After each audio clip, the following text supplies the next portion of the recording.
dúpẹ́ lọ́wọ́ gbóyin ẹ̀yin màmá wa àmúṣọ everywhere àwọn èèyàn tó tí wọ́n jẹ́ kí gbádùn Afẹ́nifẹ́re wọ́n jẹ́ kí gbádùn everybody want to become Afẹ́nifẹ́re member now ṣé wọ́n ṣe wá mú gbígbé àwọn èèyàn ṣe jí sí ni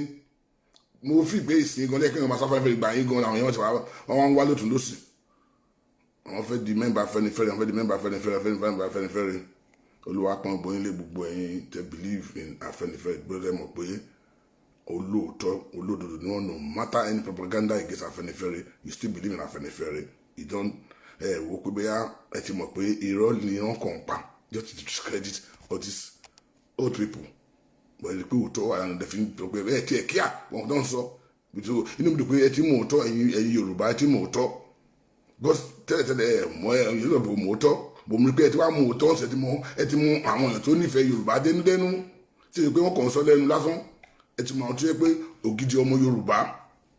ẹ ti mọ̀ wọn bí kò bọ̀ yẹ bẹ́ẹ̀ rẹ̀ tí mo fi pé gbogbo ẹ fi ní ẹ̀pẹ̀lẹ̀pẹ̀ di mẹ́mbà Afẹ́nifẹ́re ẹ̀rú bà mí gbogbo wa ti ń gbọ́ lọ́tún lóṣù pé Afẹ́nifẹ́re but still not yet believe ẹ ti mọ̀ pé propaganda pé irọ́ ló wà ń bẹ̀ ẹ ti mọ̀ pé irọ́ ló wà ń bẹ̀ pé they just want to discredit them to promote their self pé ẹ ṣe gan-an ní mi dùn pé ẹ listen to propaganda pé Afẹ́nifẹ́re mo sọ fún mi pé Afẹ́nifẹ́re kò kọ́ ọmọ ìkéré kò gàgbà nítorí pé bí àyàn kọ́ ọmọ ìkéré kan pé àgbàlagbà Afẹ́nifẹ́re ọmọdún mélòó lèmi gbàmújọ́ Afẹ́nifẹ́re under 40 ni mi gbàmújọ́ member Afẹ́nifẹ́re nílùú yìí yeah I should be around 38 years old yes gbàmújọ́ Afẹ́nifẹ́re yes gbàmújọ́ Afẹ́nifẹ́re I think 38 ni mi tí mo di member Afẹ́nifẹ́re ọdún mo ti ṣe kí lókùn Nàìjíríà pàtó débi náà street gbogbo dẹ́ẹ̀dẹ́ láti ṣe ẹmọ time yẹn mo wá join gan gidi gan so kẹfọ́n pé kò sí pé bẹ́ẹ̀ àgbà àwọn èèyàn máa fi pé arúgbó náà fi ṣe Afẹ́nifẹ́re arúgbó no kò dẹ̀ sí kankan náà Afẹ́nifẹ́re pé àwọn fi pé àwọn ní wọ́n gba àbáyàn irọ́ ni àbáyàn tí ó bọ̀ wọ́n ẹ máa bọ̀ àwọn ti dàgbà àwọn ìdá nìkan ṣe bọ̀ torí pé àwọn èèyàn fẹ́ nǹkan tó máa jẹ́ Afẹ́nifẹ́re olówó lọ́wọ́ owó tó máa náwó ẹ bẹ̀ kọ́ bọ̀ ẹ lè wá wà láfẹ́nifẹ́re lè rí o ẹ̀yin wọ́n ló máa náwó dúró tó bá fẹ́ jẹ́ Afẹ́nifẹ́re owó rẹ̀ dàtí náwó owó ààrẹ ló máa ná tó bá fẹ́ jẹ́ Afẹ́nifẹ́re wọn ní kọ́bọ̀ tó fẹ́ fún yàn gan o ìpín báyìí wọn ní ẹ̀pẹ́ àwọn tó wà ń bẹ̀ àwọn retired kìnìún ni wọn ló wà ń bẹ̀ àwọn àbá arúgbó tẹ́ pé ìlọsíwájú ilẹ̀ Yorùbá náà wà fún wọn lè wá lọ ìtàbí wọn ní kọ́bọ̀ tó fẹ́ fún ẹ gbọ́ ajẹ́ journalist wọn lè fi tẹ́ẹ̀kì gbóró wọn ta tẹ́gbó wọn tó ń ṣe àwọn èèyàn mọ́ bọ̀ tí ohun tí yóò bá lajúlẹ̀ arimu bọ̀ torí pé majority àwọn tó sọ̀rọ̀ Afẹ́nifẹ́re pé wọn ò mọ̀ àwọn tó wà ń bẹ̀ wọn ò mọ̀ àwọn tó ń jẹ́ Afẹ́nifẹ́re wọn bìlí pé gbogbo àgbà Yorùbá tó ṣe àìdá yẹn ló wà lọ́fẹ́ ọ̀dọ̀ pé àwọn kọ́ torí kò ibi tó yé wọn sí ni at times you cannot blame them bọ̀ tó ń bá fara balẹ̀ wọ́n á mọ àwọn tó ń jẹ́ Afẹ́nifẹ́re àìfarabalẹ̀ ló ń kọ́ sí náà fi mọ ìtumọ̀ Afẹ́nifẹ́re yàtọ̀ sí àwọn àgbà tó ń balẹ̀ Yorùbá jẹ́ àwọn àgbà gidi àgbà tó ń fi yan gà àwọn olùwà ní Afẹ́nifẹ́re ẹ ṣáà rí fídíò kan náà show around this those are the real àwọn tó ń gbọ́dọ̀ Afẹ́nifẹ́re ṣe dàgbọ́ but tẹ́ ẹ̀ bá rí fídíò yẹn you will know pé àwọn Afẹ́nifẹ́re bẹ́ẹ̀ you can see the ẹ gbọ́ àwọn bàbá yẹn ẹ mọ̀ pé wọn lè yẹ agbára inú ẹ gbọ́ òyìnbó ẹnu wọn lásán àwọn àbá àgbàlagbà ẹ gbọ́ bó ṣe ń sọ̀rọ̀ nǹkan tó wà áfítà ni pé bí Yorùbá ṣe máa ń lọ síwájú it's not money kí kan fẹ́ jẹ́ ǹsìn làwọn wà áfítà wọn ò kí àwòbá jẹ́ bílíọ̀nìà tó bá ti fẹ́ Yorùbá tó bá ti nífẹ̀ẹ́ Yorùbá wọn ò fẹ́ bẹ́ẹ̀ ṣe bí Yorùbá ọ̀nà kọ́nà Yorùbá ṣe máa ń lọ síwájú làwọn Afẹ́nifẹ́re wà áfítà but torí pé a lot of people kò mọ tó ń jẹ́ Afẹ́nifẹ́re that's why you see them calling Afẹ́nifẹ́re bí because torí pé information táwọn èèyàn pass around àwọn gbọ́ pé Afẹ́nifẹ́re àwọn ìpínlẹ̀ bí wọn àwọn bàbá wọn ṣùgbọ́n ní ẹ àwọn Afẹ́nifẹ́re bí wọn ní ẹ because torí pé wọn ò mọ ọ̀gán pa wọn they don wọn ò jókòó kó mọ ìyàtọ̀ àwọn àgbà burúkú ìyàtọ̀ àwọn àgbà rere bọ̀tẹ́ bá lè tó máa gbọ́ láti máa sọ pé àwọn bàbá kan dá àwọn náà bàbá yìí tẹ́ kó dá ẹ náà fi jẹ́ Afẹ́nifẹ́re bó pé kò bí tí mo sọ pé kò yé wọn sí ni ẹ because àwọn Afẹ́nifẹ́re Chief Olúfàlàyé bàbá Ayọ̀ Adébánjọ Senator Ògúnrúnmú Ọ̀túnmákọ́lé Ọmọlólú their secretary wọn bẹ́ẹ̀ mo lè máa dákọ̀ wọn bẹ́ẹ̀ Arọ́gbàfọ̀ one day ọba like this bàbá ọba yẹn bàbá Akíntóyè is a member of Afẹ́nifẹ́re So you can see, you got to, a lot of people want miss here. Look, kò yé wọn. Kò yé wọn. So, and these are the people tí àwọn èèyàn sọ pé èèyàn dáa ni wọ́n. So, wọ́n dáa ní afẹ́fẹ́ sọ pé afẹ́fẹ́ bíi dáwà sọ pé afẹ́fẹ́ tí ò dá yìí. So, ká dì mọ̀ pé bó ṣe yí àwọn èèyàn sí pé àwọn èèyàn farabalẹ̀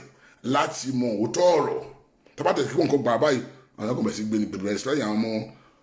ọ̀dà young one náà tó ń bọ̀ ń sọ pé kò yé wọn dáadáa. Òun làwọn fi jáde pé afẹ́ máa sọ wọn pé kò yé yín ni mọ́ tó ń jáfẹ́ ní fẹ́rẹ̀ yìí ni. Tẹ bá lè bá tó kí bàbá Adébánjọ dá, tàbí bàbá Fáyọ̀sí dá, tàbí Fáyọ̀sí dá, Sínú Òkúrúmú dá, bàbá Akíntóyè dá. So what do at afẹ́fẹ́rẹ́ then? I mean, who's afẹ́fẹ́rẹ́? Bàbá Akíntóyè is, I think number 4 or number 3 in afẹ́fẹ́rẹ́, yeah, number 4 in afẹ́fẹ́rẹ́. Dàdógbó dá Yorùbá Akínlẹ̀. Ní afẹ́fẹ́rẹ́, òun làwọn afẹ́fẹ́rẹ́ máa ń rán kiri. Kò ní pé wọn lọ dá Akínlẹ̀, òun náà wọ́n rán kiri. Bàbá Akíntóyè ló máa ń rán kiri. Anywhere tí wọ́n fẹ́ ṣe afẹ́fẹ́rẹ́ kiri náà, bàbá Akíntóyè náà máa ń rán kiri. Pé lọ́dún báyìí, lọ́dún sẹ́yìn lọ́dún bá ilẹ̀ Ìgbò, báyìí. Wọ́n pẹ̀lú bàbá Akíntóyè, tí bàbá Akíntóyè bá yẹ báyìí lọ. So you can see pé a lot of people won't know history Afẹ́nifẹ́re. tó bá lè sọ pé bàbá Akíntóyè dá, tó bá lè sọ pé Senator Òkúrúmú dá, tó bá lè pé Chief Fáláyé dá, tó bá lè pé bàbá Adébánjọ dá, tó bá lè Afẹ́nifẹ́re. So ń gbé pín ẹ̀yin àbúrò gbogbo ẹ̀yin tẹ́ ń gbọ́ wa ẹ máa fara balẹ̀ ń yára láti gbọ́rọ̀ lọ́ra láti fèsì. So torí pé propaganda against all these good people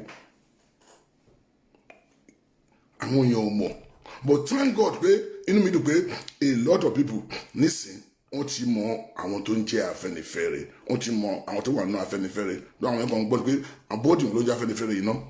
but a lot of people doesn't know àwọn ló ń jẹ́ Afẹ́nifẹ́re. Òun ló fà dé pé when they talk Yorùbá listen, they are the authentic voice of Yorùbá race. There's nothing you can do in Yoruba land without involve Afẹ́nifẹ́re. Don't matter involve Afẹ́nifẹ́re gbàgbé ẹ̀.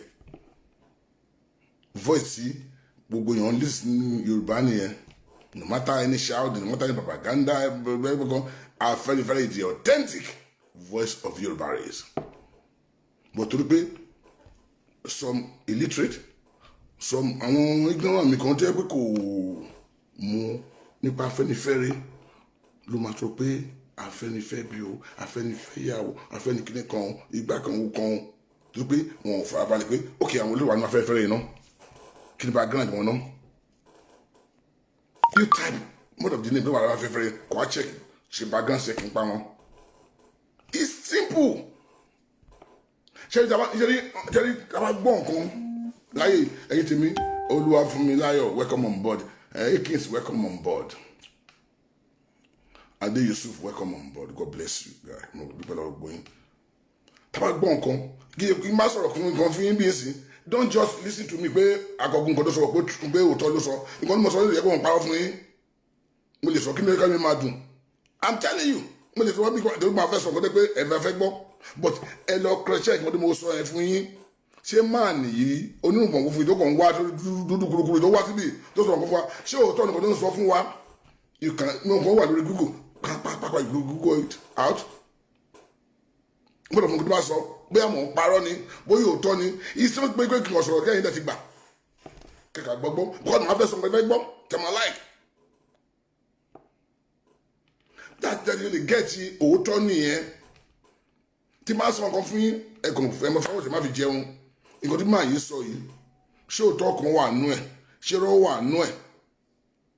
You can Google it out and do the background checking nípa àwọn nǹkan tá à ń sọ wọ̀nyí, then ẹ á mọ̀ pé òótọ́ irọ́ ni o. So bí a ṣe lè gẹ̀ẹ́tì òótọ́ lórí íńtánẹ́ẹ̀tì ni òótọ́ lórí àwọn tá à ń sọ̀rọ̀ pé à ń sọ̀rọ̀ kó báyìí pé it's not pé kíkọ̀ wá bí kan sọ nǹkan bí kẹ́tẹ̀ gbàgbọ́. You don't believe me until yeah you can listen to me wọ́n kí wọ́n nǹkan bá sọ ẹ má sọ pé ẹ sáré believe ẹ̀ tí má parí ètò you can cross check pàǹpàǹpàdé fẹ́ mọ̀ bóyá máa yí bó tiẹ̀ lóòótọ́ lẹ́nu bóyá kò lóòótọ́ lẹ́nu bóyá ọkàn wà bóbó wa láti gẹ́ ni fans ni you know. So wọ́n ti bá ilé ayé tiwa débi kan sọ pé òótọ́ olúgbò lè máa já ilé ẹnu tiwa ní wàá káwá bá àyàn kan jẹ́ nǹkan tí yóò bá jẹ́ èèyàn tó kó jẹ́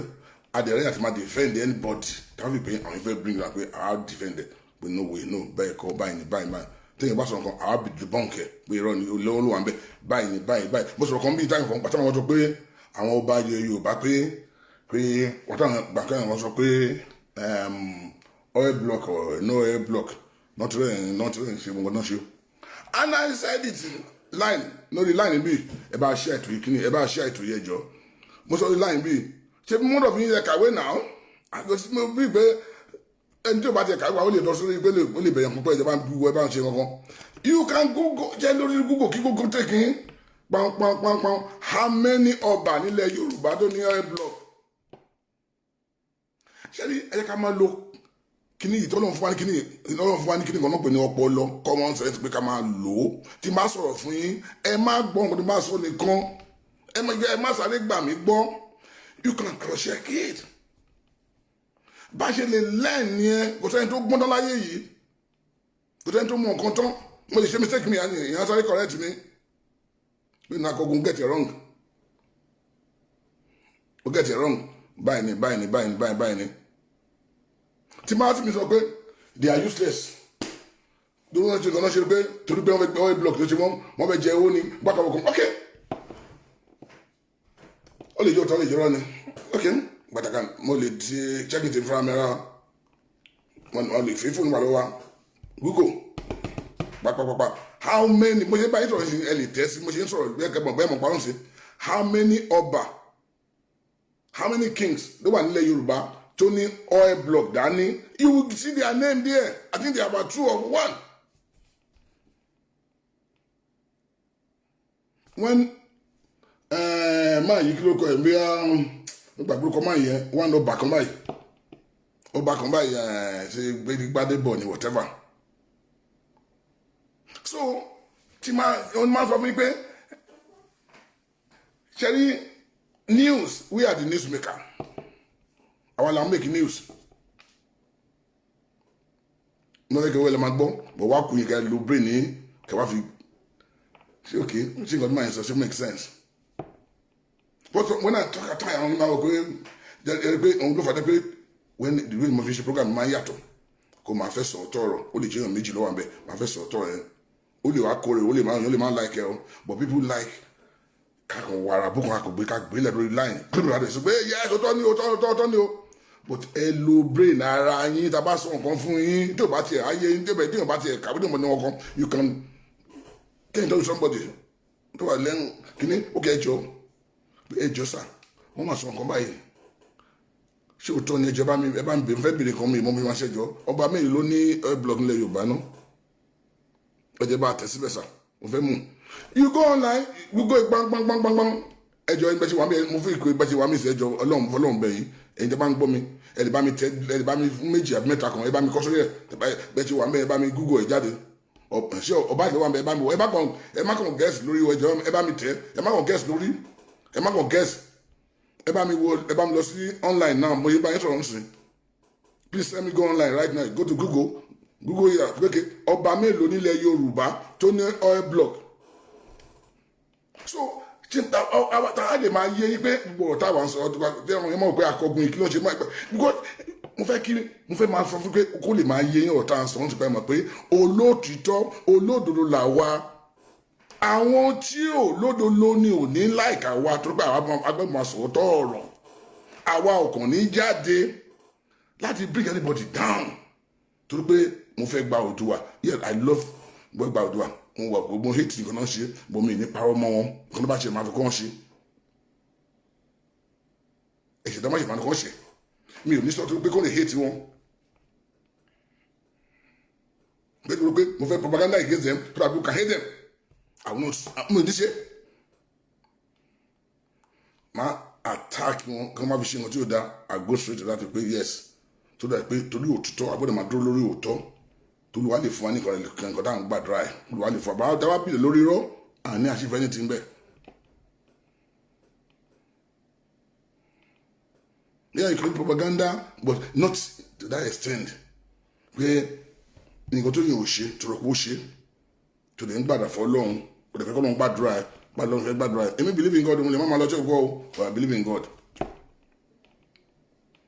ṣé ẹ̀yin àtìtẹ̀bí ẹni ọba àti nǹkan ló wà ń bẹ̀ ẹ bá wo dáadáa ṣé ọba àti nǹkan ni gbogbo ẹni ọba àti nǹkan ni o ẹ ti bá wo Bukky my sister my pretty lady there that's my pretty lady there from California Bukky how are you my darling sister from California. Bukky. Bukky, welcome on board. Auntie Bukky from California, welcome on board. Auntie Milojoko Johnny. God bless you, Auntie Bukky from California. I only that concern on your back group in California. And you about that I'm at it any or bat in Connie. So, kill a one so.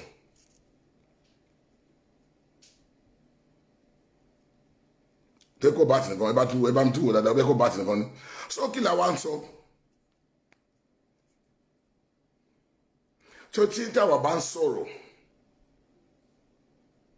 ọmọ tí ó bá ní làákàyè tó bá lọ́gbọ́n lórí they will know pé akọgun tó kàn jáde tó sọ̀rọ̀ akọgun just come out pé kí n wíwá de kí n sọ ọmọ tí mi ò bá mọ̀ mo ti dé stage kan in my life pé mi ò gbọ́dọ̀ parọ́ pé mo wáyàn lórí Facebook mi ò gbọ́dọ̀ wá máa àwọn ọmọ èèyàn kan tí mo pé kò ṣe é tí wọ́n máa parọ́ ìmọ̀ àwọn èèyàn lórí Facebook mi ò wá pé mi kò lè wá kí wọ́n máa attack yàn láìṣẹ̀ mi láàrú mi ò ní ṣe é mi gbọ́dọ̀ wá tó pé mo wá crowd lórí kíní mi ò ní ṣe é mi ò ní a ní crowd yẹn ni ó pè mí máa ní mo yẹ ọdún mo wà lórí Facebook ni èèyàn mẹ́rin ló ń wò mí sí torí pé most of àwọn èèyàn tó pé irọ́ làwọn èèyàn ń bèèrè ti lé lórí and then nǹkan tó àwọn èèyàn like ti máa gbọ́ nìyẹn èmi ò dẹ̀ ní ever ṣe é. I would rather maintain the àwọn click kan tó ní common sense tó ní sense tó fẹ́ learn tó gbé mi náà learn o mo tẹ́ ẹ̀kọ́ mo ní ibì kan tí mo wà tẹ́ pé olúwa gbọ́wọ́ mi dálẹ̀ one group ìdòrùbá strategy group kan tẹ́lẹ̀ pé àwọn professional ló wà ń bẹ̀ èmi nìkan mo akáwọ́ kè ń bẹ̀ ni because àwọn tó wà ń bẹ̀ wọ́n lè rà mí pa mo ń dún learn lọ́dọ̀ wọn bẹ̀ ni nǹkan bí ò bá tó tọrọ pé òtún o máa tẹ́gbẹ̀ngbẹ̀ ni bí tó lówó bá tọkùrò díje gbé rẹ̀ síbi tó wá wà má pò má ṣàkọ má ṣe kíni kan when you know you are nobody kò rò pé wọ́n gbọ́ gbé rẹ̀ sókè ẹ̀tẹ́lùmọ́ wálẹ̀ I learn every day gbogbo nǹkan tó yẹ kéde nílé ni mò ń learn every day pé kò sí kọjá kéèyàn máa learn mi ò nǹkan tó mi ò bá mọ̀ mi lókè mọ̀ mọ́ so before kí tó lanu sọ báyìí màá ti ṣe nǹkan mi dáadáa màá ti wádìí nǹkan dáadáa màá ti ṣe pé nǹkan gbọ́dọ̀ bá lẹ́nu mi gbọ́dọ̀ jó òtọ́ lẹ́gbọ́n bá lẹ́nu mi ò ní ṣe pé kabalẹ̀ bá wù mí ọ̀kìn wá kiri pé yes pé mi ò bá ṣe báyìí ẹ̀ ní wù mí ó pẹ́ kí n má wù mí tí má ti rí èèyàn gidi tó surround mi mo sọ máa níyàn kan sọ mi gbà mo sọ pé mo ní akọgun kí ló ń ṣe yìn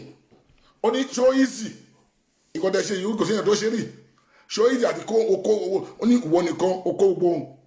oko àwọn professor àwọn doctor àwọn professional all over the world oko wọn jọ síbi kan o pè wọ́n dẹ́ lóhùn wọ́n lò rò pé wọ́n rí nǹkan lára ẹ̀ náà fi dẹ́ lóhùn ni ó ní ó fi gbogbo ìlú ìpín pé kí wọ́n máa dá wọn lóhùn ní wọ́n dé wọ́n answer them wọ́n torí pé nǹkan tó ń rí lára ẹ̀ ni wọ́n rí pé ó lóòótọ́ ni ẹ́ wọ́n rí pé ó ní integrity that's why wọ́n fẹ́ ṣe pẹ̀lú ẹ̀ ní kábíyèsí ọlọ́run ọba because èmi nìkan ni Mr. Nobody ń bẹ I'm talking about wọ́n sọ fún mi pé àwọn director bank àwọn insurance director àwọn tó ní school CB àwọn lawyer doctor àwọn master in nursing gbogbo ló kún bẹ́ẹ̀.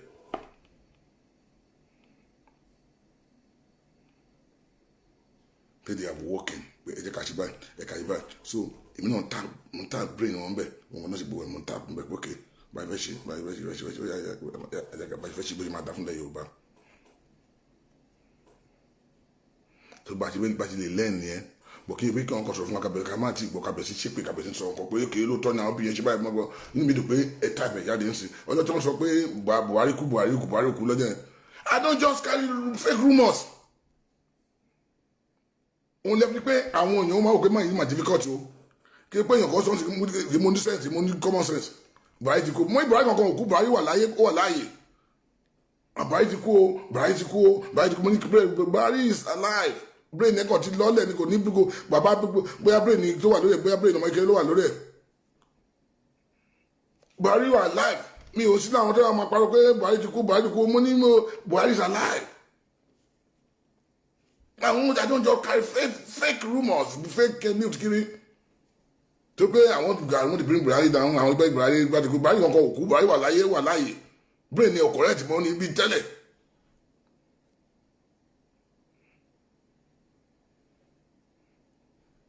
ní pé Buhari ò sí láyé gbàdúgbò sí kí ó ti affect gbogbo ọ̀gá rẹ̀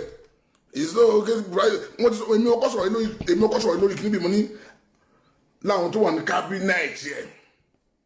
tó clothe kan ìyàwó ọ̀tún sọ jáde pé wọ́n ti hijack gọ́ọ̀mẹ̀ntì bàbá ìpè tó pé ó sick mo sọ yìí almost 3 or 4 years ago tí mo sọ rí line níbí so ọ̀rọ̀ tí wọ́n ti sọ kémi tó sọ̀rọ̀ mo ti gbọ́ information wà lọ́wọ́ mo ní information rẹpẹtẹ lọ́wọ́ ní kámi pé wọ́n ti hijack gọ́ọ̀mẹ̀ntì Buhari pé tó pé Buhari sick wọ́n ti hijack ẹ̀ àwọn ọdún àwọn mafia wọn ẹ̀yìn ẹ̀ ní ìyàwó ẹ̀ wáfà 2 years later ìyàwó ẹ̀ ṣe wá sọ síta mo ṣe bí nǹkan tó mo sọ ilé mo sọ fún àwọn ọkọ̀ tó wá súnmọ́ mi dáhìn mo ṣe bí nǹkan tó mo sọ ilé èmi ti gbọ́ méjì gbọ́ ẹ ti gbọ́ lọ́wọ́ mi gbogbo mo ti gbọ́ gbọ́ mi ti sọ fún àwọn tó súnmọ́ mi pé wọ́n ti hijack gọ́ọ̀mẹ̀ntì Buhari o tó wọ́n rí pé ó sick bàbá yóò mọ nǹkan tó ń ṣe mọ́ kò mọ nǹkan tó wà ń sọ lọ́ndẹ̀ community ìgbà náà sọ pé Buhari kó gbogbo lọ́jà ìgbà tí ọ̀dẹ obìnrin kan gbé jáde pé òkú Buhari lé ìgbà kan òkú Buhari èmi pẹ̀lú máa nǹkan máa ìtajọ́ ń sọ̀rọ̀ mo yẹ pé kí n bí limu nǹkan ẹ̀wọ̀n ti gbá kankan wọ́n á sẹ́ndẹ̀ sí ti mo ní òkè sẹ́ndì burial of Buhari to me ó máa sẹ́ndẹ̀ sí gbogbo nǹkan lẹ́ máa kí gbá kankan mo ní kẹ́ mo ní èmi máa gbé pé Buhari kankan òkú mo ní òkè ó bó ṣe sẹ́ndẹ̀ sí bàbá yìí mo ní mo kọ̀ dábùn mo ní mo drive lọ́wọ́ mo sọ lórí ètò yìí náà mo ní mo drive lọ́wọ́ mo ní sórí nǹkan sẹ́ndẹ̀ sí mi mo ní mo yọ pé mo tiẹ̀ tí wo ti mo ní go to Google now type Abacha burial mo ní kí ní Abacha lélẹ́yìí náà mo ti bọ́ ọmọ Abacha ló wà lẹ́yìn yìí mo ní ẹ máa lo sẹ́ǹsì náà mo ní náà ẹ bá ti ọbẹ̀ sí akíw mo ní pèfẹ́ akíw mo ní just go to Google now type it out pé Google fún ẹ ní burial Abacha bóyá gbé jáde the same burial tó ń pè Buhari ló kú burial gẹ́ni burial Abacha náà gbé jáde tó ń pè Buhari burial so kò máa bí àwọn ṣe ń mislead àwọn èèyàn tó ṣe mislead àwọn tí wèrè kan bí ó jáde lóun jọmọtì sípò ń bọ àbẹ̀gbà tó ń sípà kankan ọkàn para fún Nàìjíríà tó ló pé you don't need all this thing but òun náà láti ok ṣé wọ́n lè sọ̀rọ̀ kí dá wọn lóhùn sí àwọn tó gbé rumors jáde ẹni sọ ma gbé jáde lórí kí náà mi níbi ìlífẹ̀ tó ló pé fake news do we need all this thing we don't need all this fake news àwọn èèyàn ní respect wa gbàdúrà mọ̀ blog news about lórí blog mi it has to be authentic news mi ní yẹ́n bá pé fake news but ó pẹ̀lú ìmọ̀tẹ́kì stop blogging pé torí pé àwọn ti bẹ̀rẹ̀ sí gbé fake news kan wọn rí láti pé I can't be part of all this nonsense integrity mo fẹ́ bí orúkọ mi lórí integrity mo máa ń sọ lójoojúmọ́ integrity orúkọ mi fẹ́ bí lórí integrity ta ni mí tí mo tún repeat ẹ àwọn tí mo bá jẹ tí mo bá mu mi ò tó gbàtà ṣe wọn bọ mo tó pé integrity tí mo bí lórí pé they say respect mi ò lówó tó wọn ní ọkọ tó wọn ta ni mí nobody. Then we have sit down with justice, I sit down to kings, I sit down to governor, lawyer, minister, ta ni mí. Mo ti build orúkọ mi lórí integrity mo dey ma maintain integrity yẹn it's not money mo ló fàdé pé you cannot say somebody come and approach me pé wọ́n fẹ́ bribe pẹ̀lú owó kankan ìbẹ̀rù lásán òtẹ̀ yẹ kí wọ́n ní ìbẹ̀rù yẹ ká tó ọmọ jùlọ ẹsẹ̀ wọ́n mọ orú èèyàn tí mo jẹ́ now Pastor Bakare jẹ́ èèyàn tí mo like tí mo respect gan-an gbogbo ẹyàn pé mo máa sọ pé màá sọ nǹkan mi lórí òótọ́ lórí òdodo Pastor Bakare is one of the pastor tí mo respect ní apastor Nigeria mo lè ti máa ń wò tipẹ́ mo tẹ̀ máa ń follow ọ̀rọ̀ ẹ̀ tó máa ń jẹ́ pé ó máa ń tí mo like gan but for the first time wọ́n get it wrong wọ́n get it right but they disagree pẹ̀lú wọn ó wá dùn pé this is a man tí mo like gbogbo mo fi pé àìná àwọn kan ní ilẹ̀ Yorùbá jẹ́ pé ó máa sọ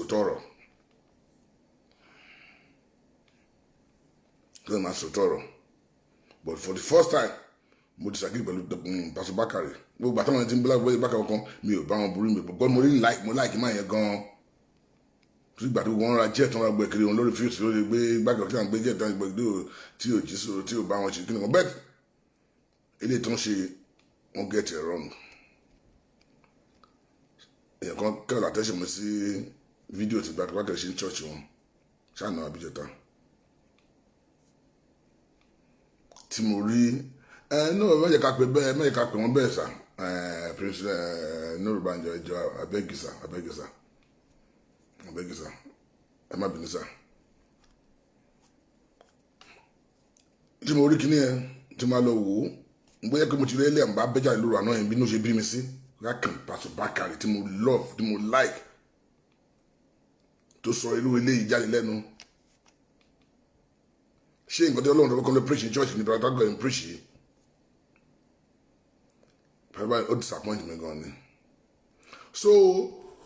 Aṣíwájú Bọ́lá Ahmed Tinubu òun ni wọ́n fi ṣe church òun fi wọ́n preach láàrin church so Pastor Bakare is the new campaign manager fún Aṣíwájú Bọ́lá Ahmed Tinubu. You know, I've been saying this for long on my program here, pé nǹkan tó máa dùn tó máa bí mi nínú pé and I even said it to my leader in Afẹ́nifẹ́re pé ẹjọ́ sá o ẹjọ́ máa tó bá tásìkò ẹ má gbé nǹkan dé o àwọn èmi fúnra mi akọ́jáde máa campaign against yín I said it to them àwọn bàbá tí mo bá tọ̀ nínú ẹ̀fà mo ní ẹjọ́ o mo mọ̀ yín dáadáa o gbani wọn pé ọmọ wa ni tó bá tásìkò mo sọ fún wọn táìmù yẹn mo ní ẹ má gbé yẹn débé o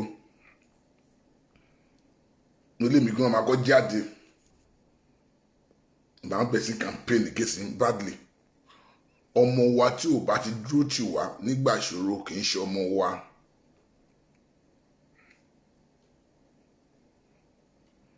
ọmọ wa tó bá ti ń enjoy ìgbà táwa ń jìyà kì í ṣe ọmọ wa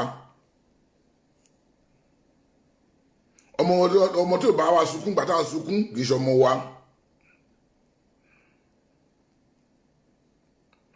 ọmọ wa tí ò kíá pé ìyà ń jẹ àwọn èèyàn òun kì í ṣe ọmọ wa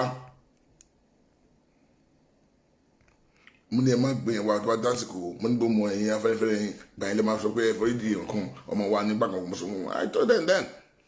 but thank God wọn ti sọ̀rọ̀ kan sí but when I saw ilé tí Pastor Bakare ṣe lánàá yẹn ẹ̀rù bà mí kí Pastor Bakare of all people pé àwọn kan don't discuss go to yes I'm not me ò sí mo ti pàṣẹ tó pé bí àwọn sọ pé Tinubu wà bìkan anywhere lèèyàn ti lè wá that's not my business ò bá Tinubu wà láti ìdá anybody mọ̀ pé Ìrágbìjí náà ti wá but doesn't matter anybody wà láti anywhere kó tó rí anywhere it doesn't matter bàbá wà láti Ìrágbìjí ò bá wà láti bìkan it doesn't matter kó ló wá sí àti kí n sórí ni èèyàn lè adopt yàn kò má tàyàn lè dorúkọ yàn tó bá adopt ẹ kò sí nǹkan tó bá dín náà I don't even see to that mi ò tiẹ̀ rí pé nǹkan kò sí nǹkan mi ò rí pé nǹkan kan bá dín náà pé nǹkan adopt yàn kó tó di lóríire it's not big deal kí yàn dorúkọ yíyá tí máa rí ìdí mi náà bá rí pé ìgbà tí mo kéré bẹ́ẹ̀ yàn kan adopt mi tó dẹ̀ ti gbé lóko ló tọ́jú mi mo lè change orúkọ mi tó orúkọ ń tọ́ yẹn jẹ́ni sóríire tó why not kò sí nǹkan tó bá kí yàn adopt mi tó dẹ̀ change orúkọ ẹ̀ sórúkọ ẹ̀ ìjà tó yàn mí kó ọmọ àlè nìyàn kò tí ẹ tó bá wà ń bẹ̀ fún ẹ nígbà tí ló máa pè ní bàbá àti màmá ẹ yìí ṣe pé èèyàn kan tẹ́ pé oní bàbá useless màmá useless tí o ti ẹ̀ràn àbí kíní tó kíní point ọ̀ bàbá yẹn wọ́n ti kú èèyàn lè gbé ó lè àdọ́tì ẹ̀ ó lè tó yẹ dàgbà ìgbà kan kan yé àmọ́ ìka àdọ́tì plus àbí oní bàbá tó bì kan bàbá òjì sọ̀rọ̀ ẹ bí àwọn màmá ẹ lè fẹ́ yàn kan bì kan sí bàbá òjì sọ̀rọ̀ ẹ ẹ tí màmá ẹ lè fẹ́ step dad yẹ ló tọ́jú ẹ ló tọ́ ẹ dìyàn ló tú ẹ bí ọmọ ó free láti ṣe yorùkọ ẹ sórúkọ ẹ kò sí nǹkan tó bá dùnú ẹ wọ́n tó bá fi pé ọmọ àlè ní wo gọ́ngọ́ngọ́ lọ́mọ àlè so èmi ò rí bó ilé ọmọ pé ìjọba èkó ní ìyàtọ̀ ti tú ìjọba èkó ibi tó dàgbà sí ní ibi tó ti pé ó lè claim anywhere because irú àwọn ọmọ tábí sí ìlú yìí sí káwọn máa ìgéèsì àwọn ọmọ wa pé ìgbèrú pé bàbá wọn láti Ondo láti ìlú oko ẹ kò ń ṣe ọmọ ìlú òyìnbó kò ń ṣe ọmọ London ábí wa nínú àbí ẹ̀ jẹ́ pé ọmọ Amẹ́ríkà it doesn't matter àwọn ohun lọ́dún pé àwọn afárá wa a máa ń rí sí ìgé sára wa ní ìlú Nàìjíríà I don't want mi ò kàyé kún but pé aṣíwájú Bọ́lá Ahmed Tinubu mo sọ lórí ètò yìí rí mo dẹ̀ tó máa ó dẹ̀ gba gbogbo ẹni mo dẹ̀ ń sọ ó gba gbogbo ẹni mo sọ Pastor Bakare you get this one wrong I'm highly disappointed in you ẹ má bínú sáà o torí ẹ̀gbọ́n lẹ jẹ́ fún mi tẹ́pẹ́ àbúrò lẹ jẹ́ fún mi mo mọ̀ kó tó ń bá sọ.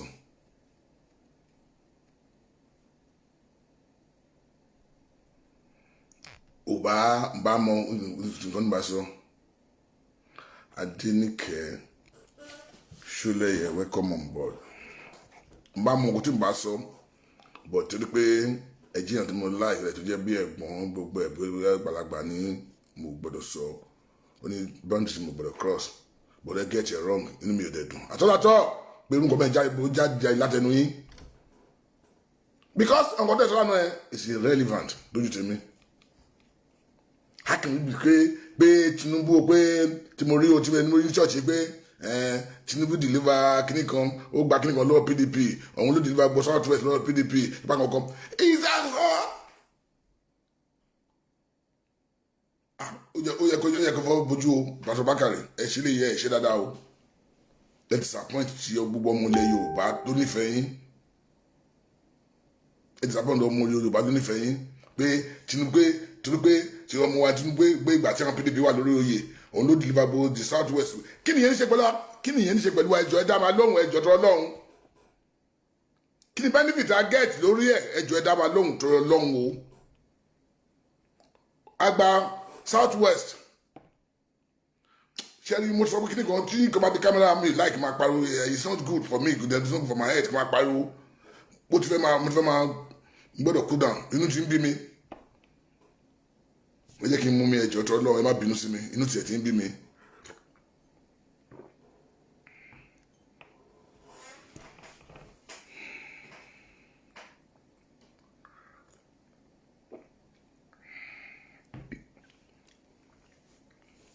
ẹjọ́ ẹ sọ fún mi kí ni ẹ bá mi ṣe program ẹjọ́ ń fẹ́ kó dọ́dọ̀ Pastor Bakare tunu ń bí mi gan ni this man ó get it really wrong ẹni pé mo rí ẹ̀yìn tẹ̀sí ayé tí ìṣe àìtó ẹjọ́ ẹ bá ṣe program ẹjọ́ ó ń bẹ̀yìn ẹ̀yìn tèmi ẹ̀yìn olólùfẹ́ mi because torí pé tẹ́ bá jẹ́ ọmọ Yorùbá tọkàntọkàn ẹ má ro wà mí ẹ ṣe program mi gbọ́dọ̀ tí wọ́n bá ṣe wọn tí ó dáa jẹ́ kó mọ̀ pé ó ṣe wọn tí ó dáa Pastor Bakare nǹkan ló ṣe eléyìí ò dáa kò bójúmu gẹ́gẹ́ bí ọmọ Yorùbá tọkàntọkàn ó wà tó dùn ọmọ Yorùbá ó dùn ọdún ẹlẹ́dàá wa ọ̀rọ̀ tí mo gbọ́ lẹ́nu Pastor Bakare lánàá pé torí pé Tinubu ó deliver ilẹ̀ Yorùbá lọ́wọ́ PDP for kíní ó gba gbogbo South ó gba gbogbo 5 states of Yorùbá ó gbà lọ́wọ́ kíní kan ó deliver ẹ̀ fún gbogbo APC ẹjọ́ mo fẹ́ kí n máa parọ́ mo fẹ́ kẹ́ máa láyé mi o kí ni benefit ó jẹ́ fún wa ẹjọ́ tọrọ lọ́wọ́ pé ok I agree pé Tinubu gba gbogbo ilẹ̀ ó gba South West ó gbà fún lọ́wọ́ PDP kí ni benefit ó jẹ́ fún ilẹ̀ Yorùbá ẹjọ́ tó lọ́hùn bẹ̀ yẹn ẹjọ́ kí ni benefit ó jẹ́ fún ilẹ̀ Yorùbá ẹ bá wa ṣe àìtó yìí lọ́hùn ẹ bá mi ṣe àìtó yìí kí ni benefit ó jẹ́ fún ilẹ̀ Yorùbá pé Tinubu ó ṣe ó gbà lọ́wọ́ àwọn PDP ó gbé fún APC take over land yẹn kí ni benefit ló yẹ fún ilẹ̀ Yorùbá kí ni benefit àti àwọn PDP náà wà bẹ́ẹ̀ kí ni benefit ó jẹ́ fún ilẹ̀ Yorùbá bó ta bá ń sọ̀rọ̀ ká máa hùwà bí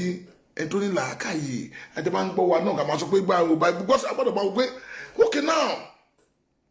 lọ́tọ̀ọ̀tọ̀ máa gbà pọ̀ kí ni benefit ló jẹ́ fún Yorùbá land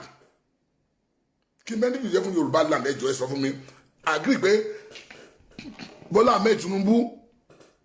ó gbà lọ́wọ́ PDP ó gbé fún àwọn APC gbaná PDP wà ń bẹ̀ wọn wúlò fún wa APC ló dúpẹ́ bẹ́ẹ̀ kí ni benefit ló jẹ́ fún wa ẹjọ́ fún mi kí ni benefit ló jẹ́ fún wa ẹjọ́ kí ni benefit ló jẹ́ fún wa gbà náà gbà o because when I was looking at my doctor lánàá bí pé bí pé ojú ọmọ ìkéré kan ni pé kọ́ ọmọ kékeré kí nẹ́kùn lè lo bá mi kí n gbá ìtẹ́ mọ̀ bí tó ń sọ pé what rubbish are you talking? Pé kó jẹ́ ọmọ tẹ́lẹ̀ kó mu jùlọ ni pé you are talking rubbish. You are talking rubbish. Pé ó gbà fún wa kí ni benefit ló jẹ́ fún ilẹ̀ Yorùbá kí la gé ní ń bẹ̀. One of my brother called me yesterday night from Houston, Texas. Ọ̀yá mi báyìí ni ọmọ wa ni mo ní okay mo jẹ́ kó sọ̀rọ̀ dédé tó mo ní okay tell me America ògùn Tinubu gbàgbọ́ mo ní rubbish gbogbo ilẹ̀ ń sọ yìí. Nobody hate ọmọ wa lótọ́lọ́tọ́ ọmọ wa lótọ́lọ́tọ́ kò lẹ́yìn tó yẹ tiẹ̀ ó pè wá kí Yorùbá wà mẹ́ kí Yorùbá lè ṣe dáadáa fún wa bọ̀ kí láǹfààní pé Yorùbá wà mẹ́ kí Yorùbá tó pè wá kí láǹfààní Yorùbá wà mẹ́. Mo ní òkè ẹni pé ó gba 5 state ó gbà fún Yorùbá land kí ni benefit ẹ fún mi kí nígbà tó gbà fún Yorùbá land kí ni benefit tó jẹ́ fún Yorùbá land. Ìyẹn mo fẹ́ kọ́ answer question yẹn tó bá lè answer kó bá mi answer pé òkè gbà tó gbà fún wa o a benefit nǹkan báyìí o. Abẹ́rẹ́ mi yẹn náà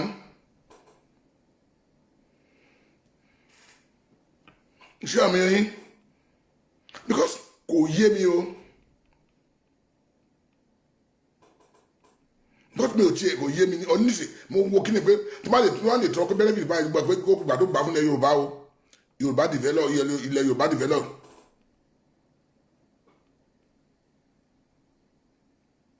Pé gbà tó gbà fún ilẹ̀ Yorùbá o TNPC gbà lọ PDP o àgbàdo PDP wà ń bẹ̀ they mess up everything but pàtó bá kárí dẹ̀ débẹ̀ I mean pé wọ́n láti mí ìtúbí dẹ̀ gbà lọ wọn ó dẹ̀ change everything development ó dé bá Yorùbá security dé bá Yorùbá kọ́má dé bá Yorùbá ọ̀nà dá omi wà oyin security wà school dá bákan àwọn pé yes ó ṣe fún wa ẹ sọ fún mi benefit ta gain or ta get ìgbà tó ń gbà common sense ní kí ni ìnáwó ẹjọ́ tó lọ́hùn akàngbà nǹkan wọ́n gbà láti yẹn rí ìṣara wọn.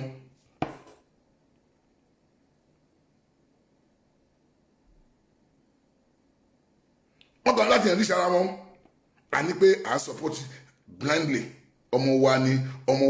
ọmọ kò ní dáfẹ́ ní bá sọ pé ọmọ wa inú mama bí mi kí ni yẹn ni orí mama gbọ́dọ̀ pẹ̀lú kí ni yẹn ni mo ti sọ lórí ètò táwọn ìdáná pé tó bá tásìkò bá gbé ọmọ wa kàn má bí èpè máa fún gbogbo yín èpè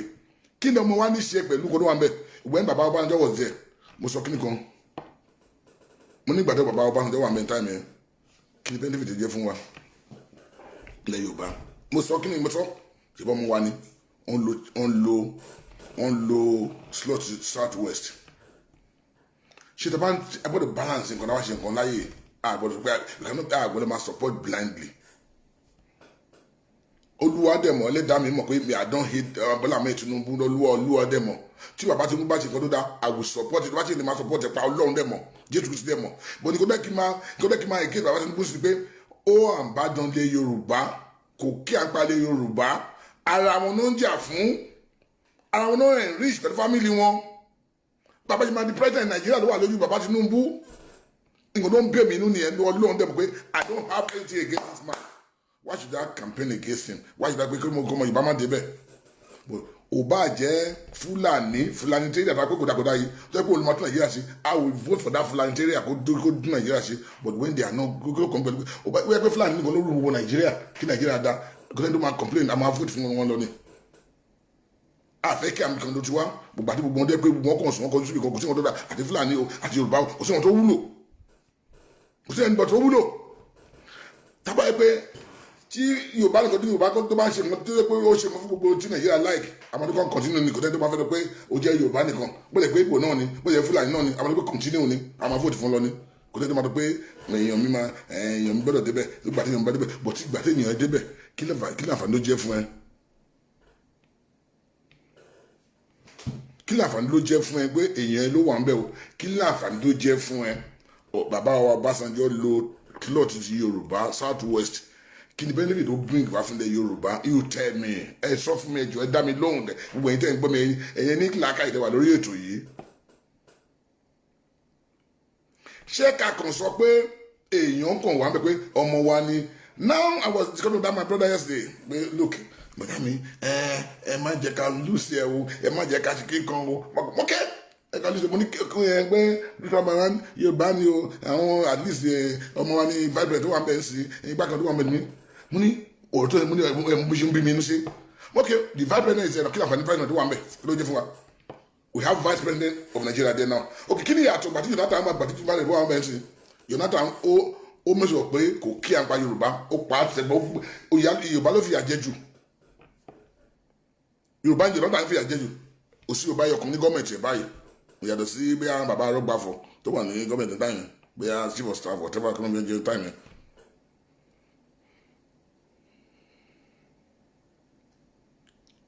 Right? Chief of government tó yẹ táyìn. Now kílà Jonathan ló fi àjẹ Yorùbá jù again anything àti rò pé ókè o Tinubu rò pé àwọn lè máa ṣe kan fún Yorùbá o àti vote fún àwọn lè ẹ máa gbọ́ o a ní vice president of Nigeria a ní speaker of the house a ní minister of works a ní minister of interior like internal affairs minister a ní minister of sport before then a ní minister of finance before then wọ́n ti pé Adeosun step down àwọn tí mo lè rántí ni tí mo lè rántí díẹ̀ tí mo lè rántí díẹ̀ ni tí mo lè rántí then àti wá ní àwọn governors ṣẹ̀gbọ́n mi ẹ sọ fún mi àǹfààní ẹyọ kan a ní chief of defence àwa ní gbogbo ọ̀gágun gbogbo Nàìjíríà gbogbo ọ̀gágun Nàìjíríà chief of defence staff ọmọ máa tó wá láti general Ọlọ́run ní Ṣakí from Ekiti state ṣẹ̀gbọ́n mi.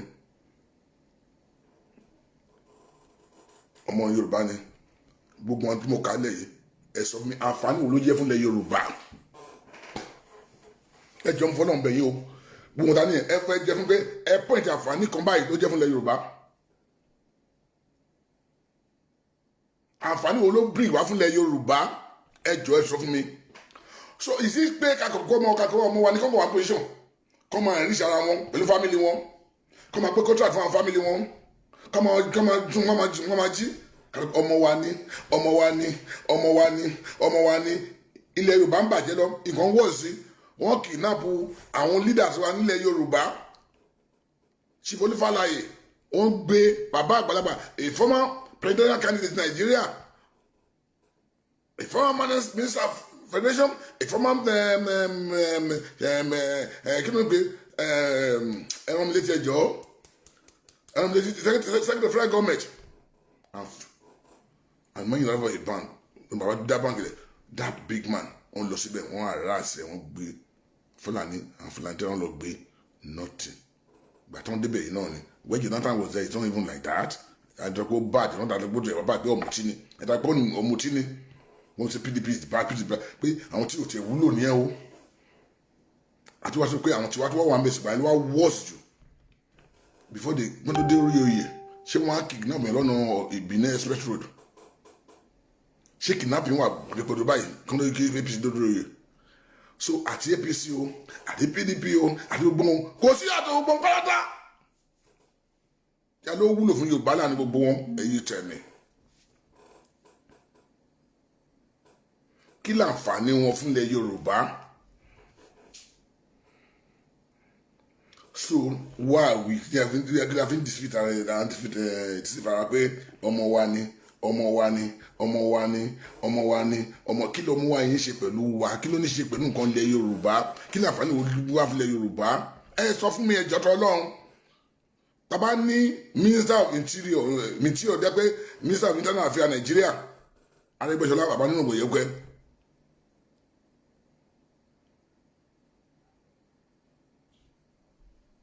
sọ mi yẹn tí o lè dábòbò wa ní south west àwọn South Fulani will come will oppress us wọ́n bá ẹwọ́ ti Ìbàdàn wọn kìíní kan tẹ́ kìíní kan fún Ìbàdàn wọn kọ́ máa mọ́tò kan kẹ̀kẹ́ fún wọn ní Ìbàdàn nílùú tiwa wọ́n claim right nílùú tiwa yeah we are all Nigerian but kí n pé kọ́ máa lé wa kó nílùú kó tiwa kọ́ máa fi yàjẹ́ wa kọ́ máa fi no way a fẹ́ gbà fún wọn. So ìgbà tí mo gbọ́ tí bàbá kan yín sọ pé ìgbìnà kan bàbá bàkẹ́ gan ni kò yẹ kó bẹ̀rẹ̀ owó ẹ̀ pẹ̀lú àti kó fi kọ́fà ojú ẹ̀ pé you are talking rubbish sir I'm sorry láti bẹ́ẹ̀ fún yín sir mi tó bẹ́ẹ̀ sir ó dùn mí gan pé ẹ̀yin lẹ́sùn fún mi ìyá ilé mi sir ó dùn mí gan tó pé ẹja àgbàlagbà mo ní pẹ́ǹtì mo gbọ́dọ̀ cross mo mú àmọ́ nǹkan bá sọ fún yín sir gbọ́dọ̀ jẹ́ tí mo respect gan because mara pé wọ́n respect pastor Nigeria mo respect pastor Bakare I love that man ẹwà gbàgbà tó ń sọ pé Tinubu kí wọ́n gba Yorùbá kí o bá sọ pé ìgbà kan kan Yorùbá pé ẹwà ń bọ ṣé mọ Yorùbá kí o tani Abọ́lá Tinubu kí ló ṣe fún wa nílẹ̀ Yorùbá kí ló àǹfààní fún wa nílẹ̀ Yorùbá.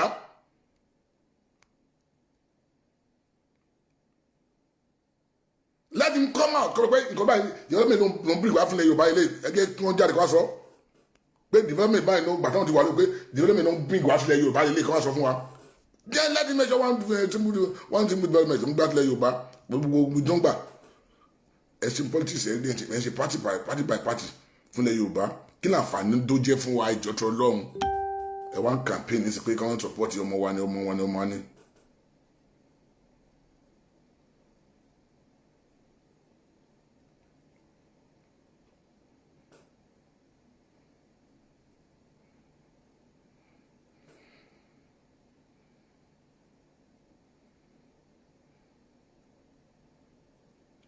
ṣé mu ọmọ wa ni.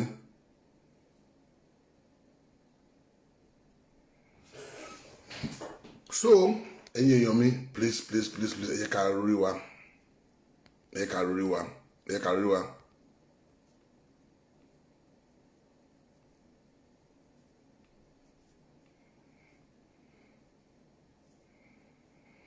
ẹ ká rí wa ẹ má jẹ́ kí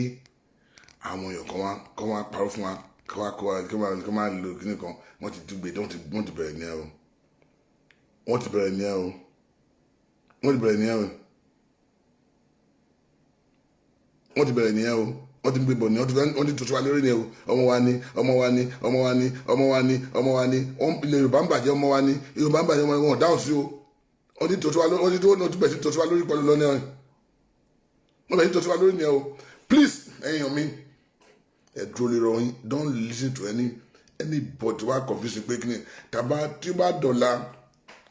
mo sọ kí ni kan lórí ètò yìí mo ní àwọn ọmọ èmi kan tẹ̀mí mọ̀ ní is what I know àwọn àgbà Yorùbá àwọn Afẹ́nifẹ́re and co they been calling this man kọ́ wá debunk pé mo parọ́ báyìí máa ṣe ilẹ̀ Yorùbá kí ló ṣe láti bọ́jọ́ pé wá ẹ̀yin lẹ́wọ̀n gọ́ọ̀mẹ̀ntì ìlú ń bàjẹ́ lọ yẹ ká sọ̀rọ̀ ìlú ń bàjẹ́ lọ ó dẹ̀ sún wọn gọ́ọ̀mẹ̀ntì ilẹ̀ Yorùbá ìyà ń jẹ Yorùbá let's have meeting come let's have meeting together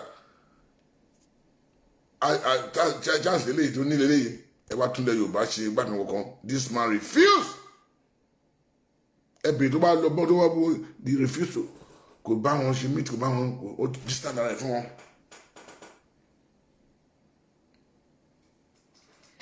they want to meet him ó sá a dẹ̀ pé Yorùbá dẹ̀ ń bàjẹ́ ilẹ̀ a dẹ̀ pé Ọlọ́run fún lágbára ìwà lọ́wọ́ ẹ but come ilẹ̀ Yorùbá ń bàjẹ́ lọ rèé Olúwa dẹ̀ fún ẹ position let's tell you pé Yorùbá bàjẹ́ yóò lè continue báwo lè wá gbọ́dọ̀ kí wọ́n lè ní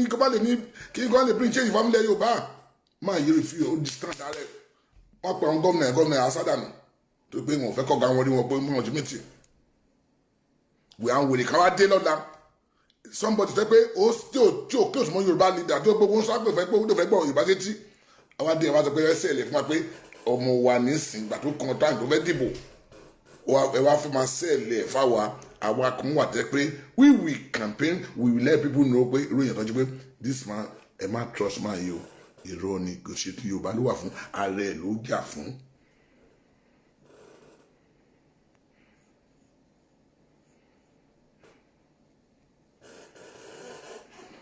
ààrẹ ló ń jà fún òótọ́ là ń sọ fún ilé nìyí I don't have anything against him but tó bá ṣe fúnlẹ̀ Yorùbá tó bá mọ̀ pé kó bá Yorùbá ṣe tí ò bá Yorùbá ṣe we continue coming out campaign debunk all these people don campaign fún pé irọ́ lẹ pa ẹ lè wá impose ọkọ fún wa nílẹ̀ Yorùbá we don't even want the election what we want is Yorùbá nation When it's Yoruba nation, lè wá máa tà wá they pay for your selfish interest.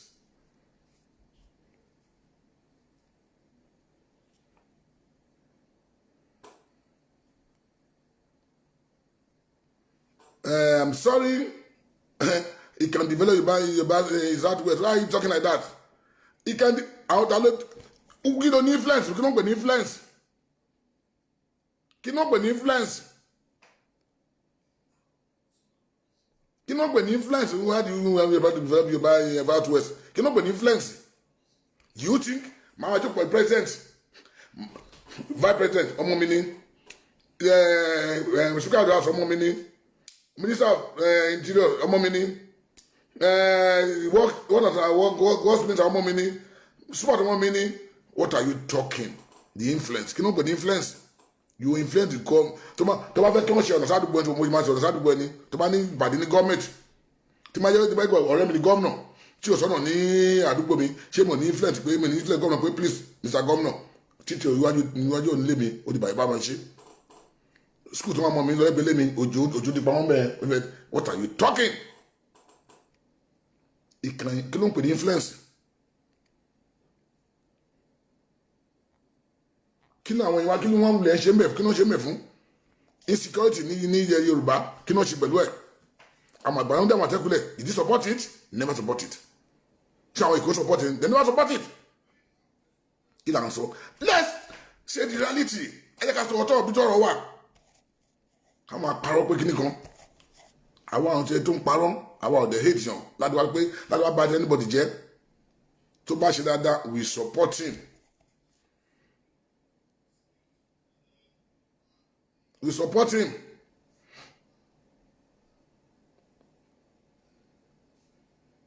Gbàdá pé mítì máa ma ilẹ̀ Yorùbá kí ló dé òfin dísà dára kí ló dé àwọn gómìnà fi ń sá tó ń bá Yorùbá ṣe pọ̀ kí ló dé òfin sá tó wọ́n pè wọ́n tí méjì wọ́n ṣe wá ní kí ló ń fi sá torí pé wọn ò fẹ́ nìkan ṣe pẹ̀lú Yorùbá. Ẹ wá fẹ́ lù wá tó ẹ wá padà pé ọmọ wa ni òdi dá fún ọmọdé bá fẹ́ ọmọ wa ni ọmọ kí ló ń jẹ́ ọmọ wa ni ọmọ òṣìwò nìyẹn dọ́pọ̀ ọmọ wa gbọdọ̀ ọmọ wa wo nìyẹn ọmọ wa tí ò bá pè wá tí ò fẹ́ ẹjọ́ tó lóun ẹ má gbé yẹn wá sọ́dọ̀ wa Yorùbá. Ẹ má gbé yẹn sọ́dọ̀ Yorùbá. Àfẹ́ ọmọ bẹ́ẹ̀ lọ́dọ̀ tiwa ẹni tó bá ti tiwa lọ́mọ wa ni tó bá rí láìfẹ́ fún wa bá ṣe gbé ẹ̀mí wa lẹ̀ fún Yorùbá yìí lọ́mọ wa ni. Ìwọ tó bá rí pé ò lè gbé ẹ̀mí lẹ̀ fún Yorùbá òun ṣe ọmọ wa.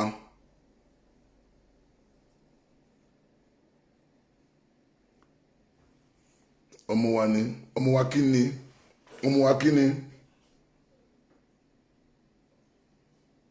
No, I disagree with you, my brother. I disagree with you. You president, president mean lonely president more. You be president, the minister ni. The president, the all this minister, no share. The president mean the president ṣe. What are you talking? Who is you? She was the àwọn ọlọ́pàá gbọngàn, àwọn security kìíní kan. You fi pé tí bá ti mú wọn pé nǹkan bá wọn fẹ́ ilé ìlú wọn tá Yorùbá tá à ń pariwo lágbàgbọ́dẹ pé okay irú kọ́tà ń sọ nílẹ̀ Yorùbá lágbàgbọ́dẹ ti pé tí wọ́n bá sọ fún gbogbo gómìnà pẹ̀lú àwọn mẹ́mbà tó wà ní house tó lóbi wọn pé kọ́ báyìí ẹlẹ́pẹ̀sẹ̀ bíìlì báyìí ní kínní ìwọ́n àwọn èèyàn mi yà fún yìí ẹ̀yà ẹlẹ́pẹ̀sẹ̀ bíìlì ní house. Tinubu can do it. Ó lè lobby gbogbo wọn ti south west á ti lobby tàwọn south east á ti lobby tàwọn south south pẹ̀lú wọn the minority from the south from the north central. They can bring change. Kí ni kò dẹ́yìn sọ fún mi kí kò lè ṣe ọkàn ó lè ṣe mẹ́wàá bóyá ẹ̀mọ́ gbàdúrà wà lọ́wọ́ máa yìí ẹ̀mọ́ ni this is my tropa ó máa pọ́n ẹ̀ máa lágbára gbọ́ àbí kí lẹ́ fi jà bá ń pè kí lẹ́ fi pè ẹ̀mọ́ gbàdúrà wà lọ́wọ́ ẹ̀ ni a ṣe mẹ́wàá.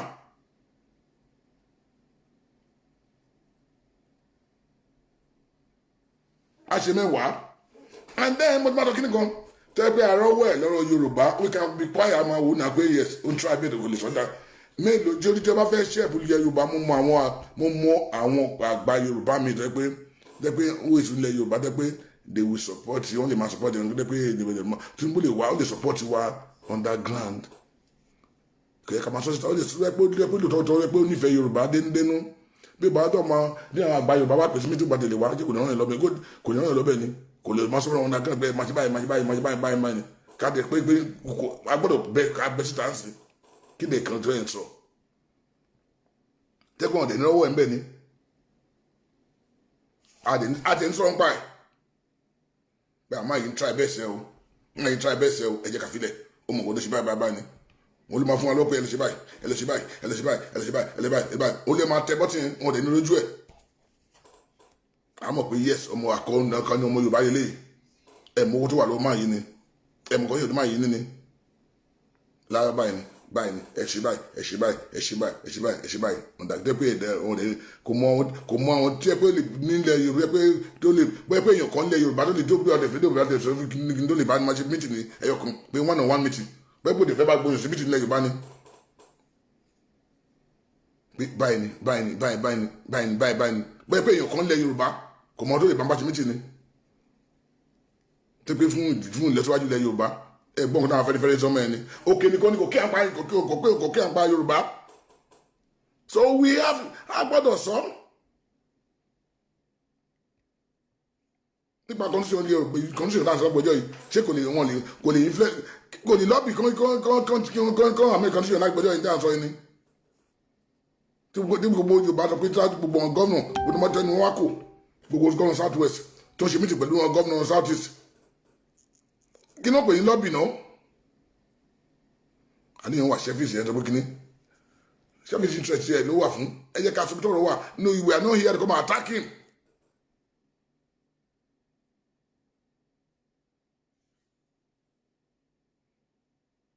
ìṣòro ní ọ̀dọ́ ìṣòro ní pé ok ṣé òun tó tiẹ̀ sọ̀rọ̀ wábẹ̀ lágbọ́jọ́ yìí láti ìṣòro Nàìjíríà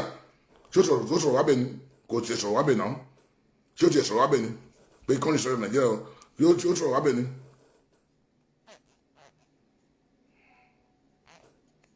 kò sọ̀rọ̀ wábẹ̀ rárá kò tiẹ̀ sọ̀rọ̀ wábẹ̀ the condition is wrong ọ̀dẹ̀ ọ̀jìbó ọ̀gá tí condition is wrong ló fẹ́ ṣe president lórí condition ló fẹ́ ṣe president okay now for example ẹni ká dìbò táwọn vote fún tán tó bá di president náà tán right condition ló fẹ́ fi rule ṣé this fraud condition tó wà nílẹ̀ ló fẹ́ fi rule lórí àwọn olópọ̀jù ní house tí Tinubu bá débẹ̀ lẹ́ni tó bá gbé ní bíi ìbátú bẹ̀ tí wọ́n máa jẹ́ kó rule ṣé máa fún láyè kó ṣe tó bá gbé oúnjẹ fẹ́ change kan kò lè change anything kò lè change nothing nothing tó bá ti dùn wáyé píṣẹ́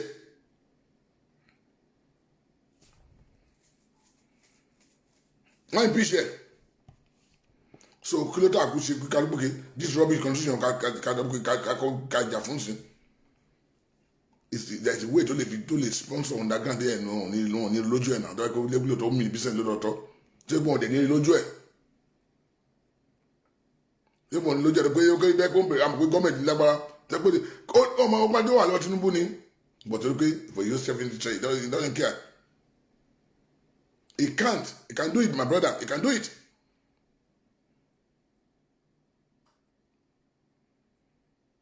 He can do it ó lè ṣe underground tó wà pé àwọn ẹ̀mọ́yé ọmọ ẹ̀ tó wà ní house ni ẹ̀mọ́yé ọmọ ẹ̀ tó wà ní house of senate ni ẹ̀mọ́yé gómìnà tó wà lábẹ́ Tinubu ni what are we talking pé kò lè ṣe wọn kan tó bá lè ṣe kí la wà láì fún tó bá lè ṣe ṣe ok tó bá lè ṣe kí ló tó súnmọ́ àwọn leader Yorùbá wà tó pè tó wà tó ń distant rẹ̀ kí ló sá fún tó kò fẹ́ gbọ́ ọ̀rọ̀ Yorùbá sétí obìnrin kan wá sọ pé ibi tó ń lọ ẹ̀ ló wà lórí ẹ̀ ó wá wá tẹ̀lé wá padà wá pé ọmọ wa ni o ọmọ wa ni ẹni tí ò dúró tì wá nígbà ṣòro ẹ wá ní pé ká máa gbà láì pé èkó ti yá ọmọ wa ni kí láǹfààní ló jẹ́ fún ẹ sọ kí láǹfààní ló jẹ́ fún Yorùbá àǹfààní wo ló jẹ́ fún Yorùbá ní ẹ sọ fún kí láǹfààní tó jẹ́ fún Yorùbá ń fẹ́ gbọ́n tẹ́ pé a máa fi sọ pé ọmọ wa ni o iṣẹ́ ò ní ṣe fún Yorùbá bí ìyá Yorùbá kò jáde kó kọ̀ndẹ́mù rí pé ìwọ̀n lẹ́yìn fún Yorùbá kò dé káàtó o ìgbà tí ọgbọ́n wa ni ọmọ wa ni the vibrant of Nigeria ẹmọye appointment ló ti make ni wọ́n tẹ̀lé around àwọn wọ́n ti make ìgbà tí Buhari ò sílé through the vibrant náà yan DSS director on time yẹn wọ́n yí ìgbà tí Buhari débẹ̀ Buhari ó tẹ̀lé around ó tẹ̀lé yẹn ó yọ dànù the chief justice of federation Justice Onoge through Ọ̀nàṣíbàjò ni báyìí tí wọ́n gbogbo wọn yọ dànù tó kí là ń sọ ọmọ wa ní kí là ń fún àǹfààní pé a jẹ́ àní kí là ń láǹfààní kí wọ́n láǹfààní pé a ní vice president.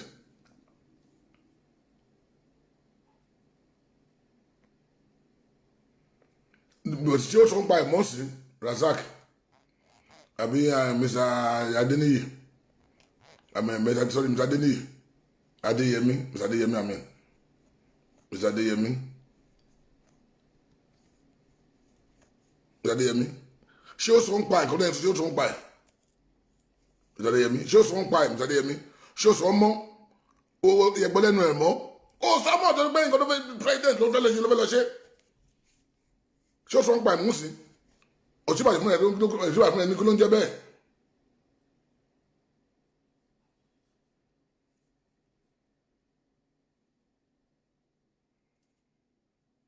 ṣé ó sọ ń pa ìmọ̀ ìbí nǹkan tó ń jẹ́ oṣù pàtó wà ní afẹ́rẹ́fẹ́ láyé àtijọ́ ni ẹ kó di pé owó dé owó ẹ̀ tó yẹ pé ó kẹ̀ ìṣòro ìbí nǹkan dé kí ló fa ìjà nǹkan náà afẹ́nifẹ́re ṣé wọn àwọn nǹkan náà dájọ́ àwọn tí ó ń jẹ́ pé nǹkan tá ìjọba ṣe tẹ́lẹ̀ kó dẹ̀ jíbi ó dẹ̀ yíbi lẹ́ẹ̀kan náà ó dẹ̀ believe in that thing mọ́ torí pé ó fẹ́ di president Nàìjíríà ó mú tó bílẹ̀ kan pé àwọn èèyàn ọmọ táwọn afẹ́nifẹ́re jẹ́ ni àwọn afẹ́nifẹ́re ìdúró lórí nǹkan tó dúró lórí.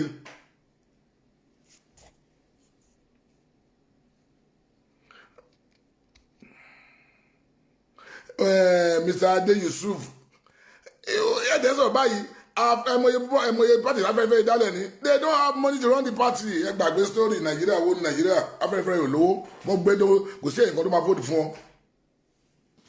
kò sí ẹ̀yìn kan tó máa vote fún ọ ẹ̀mọye party afẹ́fẹ́ support ẹ̀mí ló vote fún ọ ẹ̀kọ́ ni mo sọ ni pé people are blame afẹ́fẹ́ people are after money àwọn fẹ́ẹ́ fẹ́ẹ́ fi pé goodwill àwọn fẹ́ẹ́ fi kíní wọ́n bring gbàtí ibi iṣẹ́ ti pin time yẹn tó gbé wọn jáde pé àwọn fẹ́ẹ́ fẹ́ pàtó lé yìí o pàtó tó bẹ wọn ní kásẹ̀ lọ́yọ̀ kan. ṣé èmi àti èmi ò lò ló vote fún Afẹ́nifẹ́re láàrin wọn vote party yẹn láàrin wọn tó pé wọn ò ní cupboard wọn ò lówó tó fẹ́ bribe àwọn èèyàn gbọ́dọ̀ pé àwọn olè dominate party kíní wa bá fẹ́ẹ́ dá party lẹ́lẹ́ ni kò sí nǹkan tó máa vote fún wọn tó pé wọn ò lówó tó fẹ́ fi bribe àwọn èèyàn òótọ́ làwọn dé lórí ọmọ olúwàbí làwọn lólé lórí àwọn èèyàn lè fẹ́ gbọ́ nǹkan bẹ́ẹ̀ sétí so you can see the reason ẹgbẹ́ brother nílẹ̀ Yorùbá ni ẹ àwọn tó yẹ pé olóòótọ́ ilẹ̀ Yorùbá wọ́n dá pàtì lẹ̀ àwọn èèyàn ní tẹ̀lé wọn APC PDP làwọn èèyàn máa tẹ̀lé tó wọn dẹ̀ ní choice láti sọ pé okay try bẹ́ẹ̀ tó wà dé ló dàbí ṣe party okay let's support one of the party of people ṣe kó tó bá lè sọ pé wọ́n máa ṣe kó tó bá fẹ́ fún wa.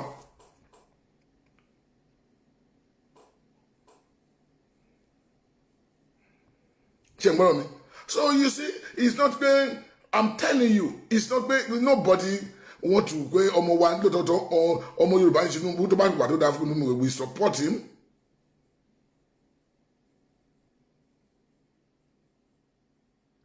We will support him.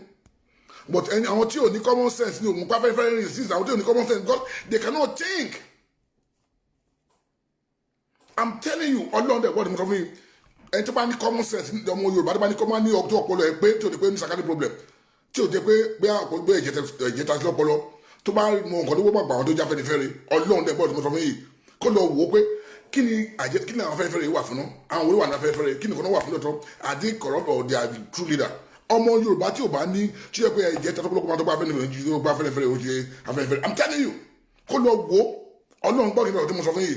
mo sọ pé lọ ṣe magán ṣe kìíní kí náà Afẹ́nifẹ́re wà fún náà kí náà preach náà kí náà ṣe fún àwọn olówó àǹbẹ̀ náà. wọn lówó òdodo náà dúró lórí but majority àwọn míì jẹ pé ẹ̀jẹ̀ ta sọ́lọ́pọ̀ lọ́wọ́ dẹ̀sẹ̀ rọ́bì because they are not ready to listen they are not ready to even gbé àwọn olú Afẹ́nifẹ́re yìí náà but what they be hearing about Afẹ́nifẹ́re ọkàn bẹ̀rẹ̀ àwọn náà bẹ̀ sí gbé they are not even ready pé láti tọ́jú wọn ṣé mo lọ sọ sí pé pẹ̀lú pé Afẹ́nifẹ́re àpàtì bíi Afẹ́nifẹ́re dálẹ̀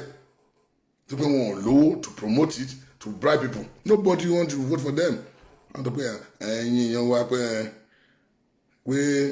àwọn èèyàn wa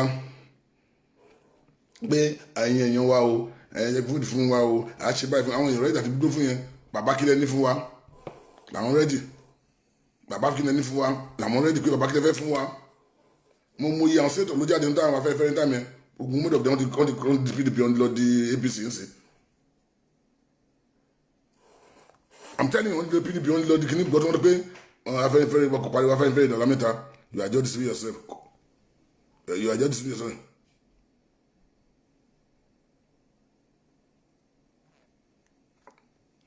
Kí ni nǹkan náà ń sọ time kí láǹfààní Tinubu náà gbà tó di pé wọ́n wọ̀ ni wọn kí láǹfààní Tinubu ó tiẹ̀ Tinubu wá wọ̀ sí Ọbásanjọ́ lọ Tinubu kẹ́ wọ̀ sí Ọbásanjọ́ lọ ni Ọbásanjọ́ wà bí kò wà bí Tinubu yìí náà tẹ́ pé kò tiẹ̀ kíá Ọbásanjọ́ wà bí Tinubu yìí náà tẹ́ pé kò tiẹ̀ kíá bó Tinubu ò kíá náà mi ò tí fẹ́ gbé aago kankan mi ti fẹ́ I'll call you back ọmọba I'll call you back. Okay. I'll call you back. Okay. Go back. Okay. Yeah. Shemo, you know, where is my charger? This man, we didn't plug my phone.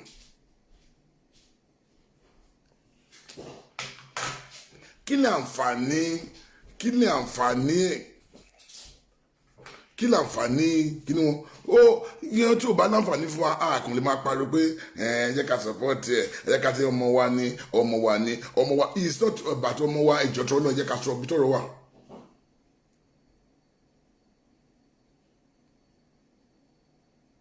It doesn't need to yọ ẹgbà pé Yorùbá we are not against to government kò dẹ́ gbọ́dọ̀ against Tinubu kò dẹ́ against Tinubu kò dẹ́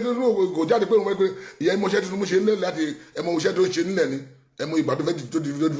yìí kékeré tàn fẹ́ what are you talking ẹ bè lọ́wọ́ tó pé ṣé bí ẹ̀yin tó bá súnmọ́ ọ̀tẹ̀ bí if you are close to them how many times tó ti try pé kí bí Yorùbá ṣe máa dá is you ready? How many of his governors to ready at the meet? We know they're not ready. Lẹ́yìn kàṣí báyìí ó wá ti ta president ẹ̀rọ pé ọmọ wa ní Yorùbá ò dáa Yorùbá hate Tinubu wá gbàtí àṣepé àníṣe akéde program àṣepá hate yẹ lóòótọ́ ọmọ wa ní lóòótọ́ but ẹ wáyé pé òwà tó dáa pé ó ti support ẹ pé ó ti ń tẹ̀jẹ́ pé àbí nǹkan tó ṣe tó ń tari pé ó ń wà nígbà Yorùbá kò sẹ́ni tó máa kéèsì ẹ̀ náà fọ náà ṣe àmọ́ ẹgbẹ́ ìlànà fẹ́ lọ gbẹ́lú mí ni.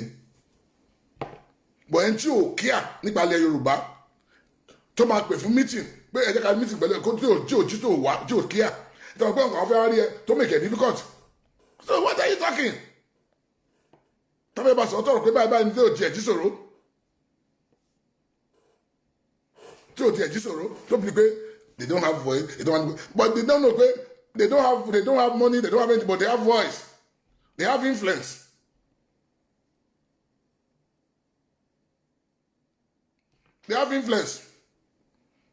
They have influence. They are the authentic majority. They are the authentic voice of Yorùbá race. Anybody tó bá wọn pé torí pé òótọ́ wọn ló ń pè wọ́n òótọ́ yẹn jẹ́ pé when they talk Yorùbá listen the name yẹn àwọn tó wà bẹ́ẹ̀ wọ́n ní they are pensioner wọ́n ní kọ́bọ̀ wọ́n ní kankan arúgbó ara jẹ̀gẹ́jẹ̀gẹ́ ni wọ́n bọ̀ òótọ́ wà lórí òótọ́ yẹn náà dúró lé lórí ok Ọbásanjọ́ tó yẹ pé ìgbà tó yẹ pé òun fúnra ẹ̀ la yẹ ó ti sí fún one time yẹn pé òun máa yí bákan ó ti sí fún wọn ní pọ́ ọmọ wa ni òun náà ló bá wa débẹ̀ yìí bóun lẹ sọ́ọ̀sì wọn ní pọ́ gbàdọ́ Ọbásanjọ́ wà ń bẹ̀ wọn ní ok ọmọ wa ni ẹ jẹ́ ká support ẹ fún second time gbàdọ́ support ẹ nǹkan ó ti support wọn náà ni ṣé wọn try Ọbásanjọ́ ṣé wọn fẹ́ẹ́ kó try tó ẹ jẹ́ ká support ẹ olóhùn ti máa mú wọn ti dáadáa time yẹn wà tó ń pè tó ń bá ṣe meeting ó dọ̀ pé òun máa change second time ó ló máa change wọ́n jẹ́ tọ́pọ̀ kìí jẹ́ ká dìbò fún for the second time pé ọmọ wa ní ṣé wọ́n fẹ́ fílẹ̀ time náà ṣé bí nǹkan ọmọ wa náà náà rò time pé okay the second time kí ló ṣe ó di fit ó di sí gbogbo wọn ni but later gbàtí ó get to know pé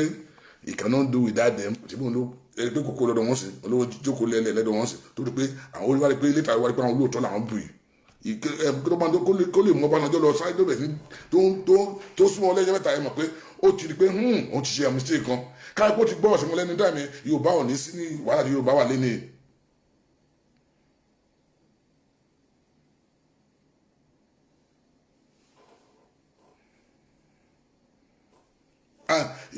yà ní sí ní Yorùbá ní sí wàhálà tí ní ṣe let me tell you something tí ẹ bá kọ̀ tí ẹ bá sọ tọrọ ní kó lójú kan we cannot support blindly. Yorùbá ń bàjẹ́ lọ kí Tinubu ṣe fúnlẹ̀ Yorùbá lèmi bè lọ yín sọ pé ẹ kàn ń sọ pé ti gbé ọmọ akẹ́kẹ́ ká support ẹ̀ kí ni àǹfààní ẹ̀ tó jẹ́ fúnlẹ̀ Yorùbá gbogbo state tó ń gbà kí ni àǹfààní tó jẹ́ fúnlẹ̀ Yorùbá kí security wà ní Yorùbá ọ̀nà tí ò da gbogbo tí ò da gbogbo tó ti kí ni àǹfààní tó bring wá fúnlẹ̀ Yorùbá ṣe pé ìyẹn ló máa dé kó máa mú wa pé let's support this man ọjọ́ méjì Tinubu jáde ní yóò condemn gbogbo insecurity ilẹ̀ Yorùbá yìí gbogbo ìyàtọ̀ àwọn afúnṣáfúnṣá tó fi ń jẹ wá ọjọ́ méjì ló condemn ẹ̀rí so kí lẹ̀ ń sọ you think people yàrá fi gba hate ẹ̀ kí la fẹ́ hate ẹ̀ fún kí ó gba ìyàwó wa tá fẹ́ hate ẹ̀ ni àgọ́ má dé bẹ́ẹ̀ ẹni wá fẹ́ gùn kò lè bring anybody down ẹni wá fi tó wọn kó wọn gbàdọ̀ kó fẹ́ gùn kí o lè pé o hate yàn pé o like face like yàn kan o lè fẹ́ bring it down èmi fẹ́ gùn kí mi ìdẹ́nẹ́ta bring anybody down but agbọ́dọ̀ sọ̀rọ̀ tọrọ bí tí ó ti tó wà agbọ́dọ̀ sọ̀rọ̀ tọrọ pé tó bá pé mo rí good kan nínú ẹ̀ pé ó ti ṣe nǹkan báyìí pé fún ilẹ̀ Yorùbá I will say okay why not why not gbogbo wọn tá mọ agbọ́dọ̀ máa sọ́sítà gbogbo tá mọ agbọ́dọ̀ sọ́sítà ni I know have a lot of information here how many times even the governors if àwọn tó ń pa iṣẹ́ náà wọ́n fẹ́ pé wọ́n pè pé ẹ̀jẹ̀ kàṣímìtì ọmọ mi ayọ́ lẹ́yìn bàbá gbọ́dọ̀ rí wa o kí ló ń lé wọn dẹ̀ pé there are something bíi kí ló ń lé wọn pé fún orílẹ̀-èdè Yorùbá kí Yorùbá ṣe máa ní development ẹ̀yin èèyàn mi kí ló tèkì aṣíwájú pé ẹ̀yin èèyàn mi lélẹ̀ ẹ̀ka kàṣímìtì pẹ̀lú ẹ̀ka jókòó kàdé símìtì ok ẹ̀yin bàbá mi òkè rí òrí báyìí bẹ́ẹ̀ ṣe rí kò rí bẹ́ẹ̀ sá báyìí ni ok àwọn máa ń ṣiṣẹ́ ok máa ń ṣiṣẹ́ tí ń lọ àwọn máa ń ṣiṣẹ́ ok kò rí bẹ́ẹ̀ ẹ̀ka yọ̀ṣẹ́ mítì gbẹ́dà kọ́mọ̀tì ẹ̀rí wọ́n tẹ̀ pé kámẹ́rà kí lásán kò tẹ̀ pé gbogbo lásán have you ever seen with them ó distant ara rẹ̀ kí lẹ̀ ń sọ wọ́n tó distant ara rẹ̀ tó fi pé àwọn ilé yìí wọn ò wúlò wọn ò fẹ́ kọ́mọ́rẹ́ mi pẹ̀lú wọn ó wá di táìmù gbòtán ó wá ń sábọ̀ pé ẹ̀yin mi o ọmọ wa ni o ṣé wọ́n jẹ́ wọn àwọn ọ̀lọ́gbọ́n lórí if Afenifere come out today campaign for him I will ẹni open my wabi my bẹ̀sí blast Afenifere fún àwọn lára àmì mẹ́bà Afenifere mo lè sọ wọn àbáyé pé ìsí ẹgbẹ́dọ̀ lají ẹgbẹ́dọ̀ láǹsì bó mo mọ̀ yín dáadáa ẹ máa gbé inú yín rọ̀ ẹ jẹ́ ká wò bẹ́ẹ̀ ẹgbẹ́ kan mọ́ I know what they can do wọ́n ní inú yín rọ̀ ẹ máa mo sọ fún pé inú yín rọ̀ tó bá jẹ́ tó rọ pé dábàá ní pé yẹ àjà fúnlẹ̀ Yorùbá sí àfi ẹ bá sí mo rò pé kò ní sọ pé òkè nàìjíríà fẹ́ divide mi sọ pé kò support wa pé òkè ká divide Nàìjíríà kò lè mi lè expect gbà tí o ṣe pé tó jẹ́ ònàmà mi sọ pé ó support pé wàá jáde òun lè pé ká máa lọ mi sọ pé kò sọ bẹ́ẹ̀ èmi náà ní common sense kò lè sọ but there is a way tó lè support wa underground kọ́tà ń jà fún yìí lọ́wọ́ pé ìṣẹ́sọ́ yìí náà ni gbókè ẹ̀yin ọmọ mi kò yí sí bẹ́ẹ̀ yẹn bẹ́ẹ̀ pé ìṣẹ́sọ́ yìí lẹ́jà fún I can support you guys báyìí ni ẹ̀yin jẹ́ òkè ẹ̀ máa padà ìṣẹ́sọ́ yìí ẹ̀yin báyìí káàdì sọ Nàìjíríà báyìí máa ní autonomy báyìí bá kàn wọ́n kan àti ẹ̀ bá kàn àti ẹ̀ bá even made any of us we discuss it kò yí sí bí Nàìjíríà break báyìí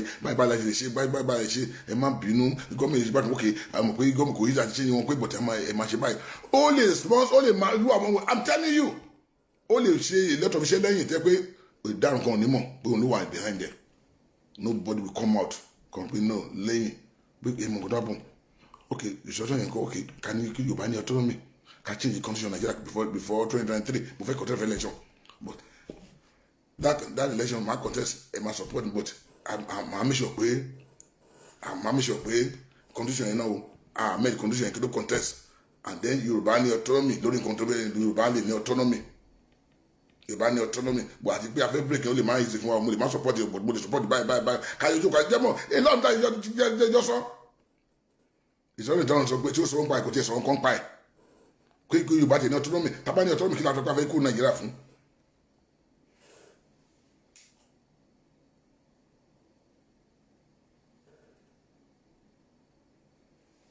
You, Mr. Adegboyega,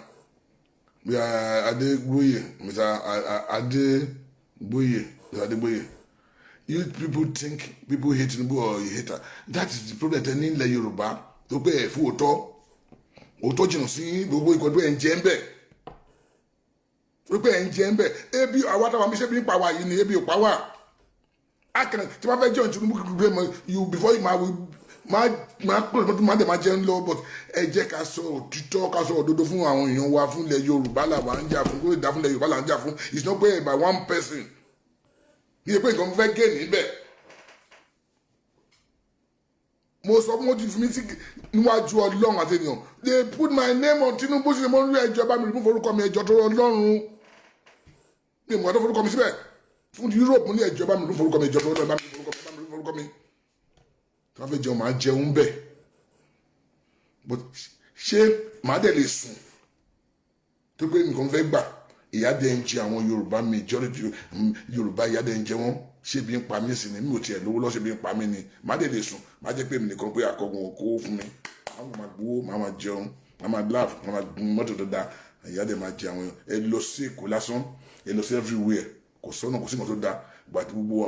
àwọn gbogbo south west governor yẹn kí náà ń ṣe owó tó máa fi ṣẹlẹ́ṣẹ̀ gbogbo ẹ̀ náà kójọ gbogbo ìjọba lọ sí street by street kí gbogbo ló dá ẹ gbàgbé federal road ẹ jẹ́ ká rí ara wa